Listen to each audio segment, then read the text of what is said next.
Ils n'attendent pas la rentrée scolaire comme tout enfant dont les fournitures sont payées par les parents.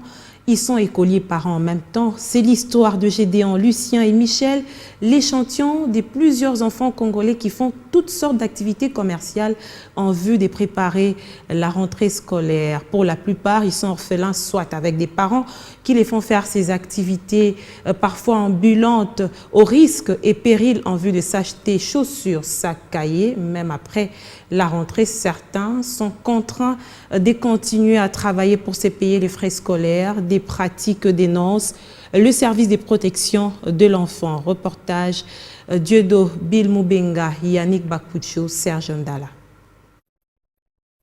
Des enfants accompagnés de leurs parents pour se procurer des fournitures scolaires, l'image en vogue dans le marché public partout en République démocratique du Congo. Je m'appelle Christian, j'étudie à Bosembo. Je viens de passer en 3e. On est venu m'acheter les uniformes. J'ai envie de voir les uniformes qu'on va m'acheter. Notre père est mort. Je suis resté qu'avec notre mère. Entre-temps, Michel, Gédéon et Lucien, ces 3 mineurs incarnent dans leur petit corps l'histoire des milliers d'enfants congolais qui se battent dans les rues et marchés chaque année pour préparer leur rentrée scolaire à travers les activités commerciales, souvent ambulantes. Surtout en cette rentrée 2022-2023, où les préparatifs s'annoncent encore rudes en raison de la situation socio-économique marquée par la flambée de prix. Un vrai challenge pour Michel qui a abandonné ses études en 6e quand sa mère est décédée. Contraint de reprendre après quelques années, il vend de l'eau en sachet. Il se bat bec et ongle pour s'acheter des fournitures. Après le décès des mamans, papa a pris une maîtresse. Il ne pouvait plus nous scolariser. C'est ainsi que j'ai rejoint le marché central pour la vente ambulante d'eau, activité que j'exerce sans arrêt depuis 2021. Beaucoup de mamans m'ont motivé à reprendre les chemins de l'école comme d'autres enfants. C'est pour cela que j'épargne petit à petit pour m'acheter des cahiers et uniformes. Je n'ai pas encore toute la somme pour m'en procurer ces fournitures, mais c'est pas facile. Je n'ai fait que 3 tours et je suis déjà fatigué. Le frais scolaire, une autre paire de manches. Je dois reprendre la 6e année, mais dans notre quartier, il n'y a pas de la gratuité. Toutes les écoles exigent les frais scolaires, parfois à 30 000 francs le mois. Dès que vous ne payez pas 2 mois successifs, on vous chasse. Tel était mon cas et mes frères, car papa n'avait plus de moyens de nous payer les frais scolaires. Gédéon est né d'une famille de 6 enfants.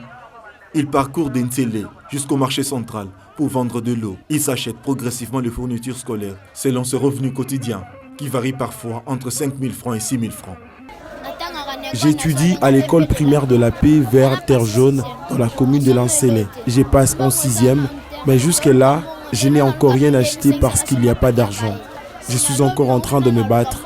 Aujourd'hui, je cherche 2500 francs pour m'acheter les cahiers. Puis le lendemain, dès que j'attrape quelque chose, j'achète les uniformes. J'ai déjà les baskets à la maison. Ça me fait quand même mal de voir que chez mes amis, ce sont les parents qui les font. Mais pourquoi je dois batailler seul à mon âge? Mon épargne a déjà atteint 5 000 francs. À la fin de la journée, je vais rajouter 5 000 pour totaliser 10 000. Dès que c'est OK, direction uniforme et cahier. Lucien, élève de première année, contraint d'absorber chaque jour la chaleur. Objectif, réunir toutes les fournitures avant la rentrée scolaire.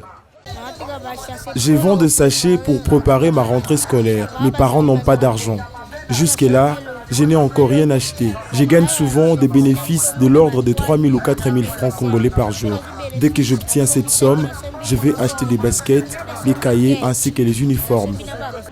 Utiliser les enfants dans les activités économiques serait une entorse à la loi congolaise sur la protection de l'enfant. Les parents sont appelés à assumer les responsabilités. C'est beaucoup plus apparent maintenant que les enfants sont en congé, en vacances, mais ce sont des phénomènes que nous vivons très fréquemment dans notre pays. La loi interdit formellement l'exploitation économique des enfants. Et si nous rentrons dans la loi proprement dite, l'article 58 protège l'enfant contre toutes les formes d'exploitation économique. Et cette forme d'exploitation est interdite, surtout quand cela nuit à la pleine jouissance des droits de l'enfant, à ce que l'enfant ne puisse pas s'adonner à des activités de son éducation, de la scolarisation. Même après la rentrée scolaire, nombre d'entre eux combinent études et commerce. Cette situation ne leur permet malheureusement pas d'étudier dans de bonnes conditions comme d'autres enfants dont le parent s'occupe de tout.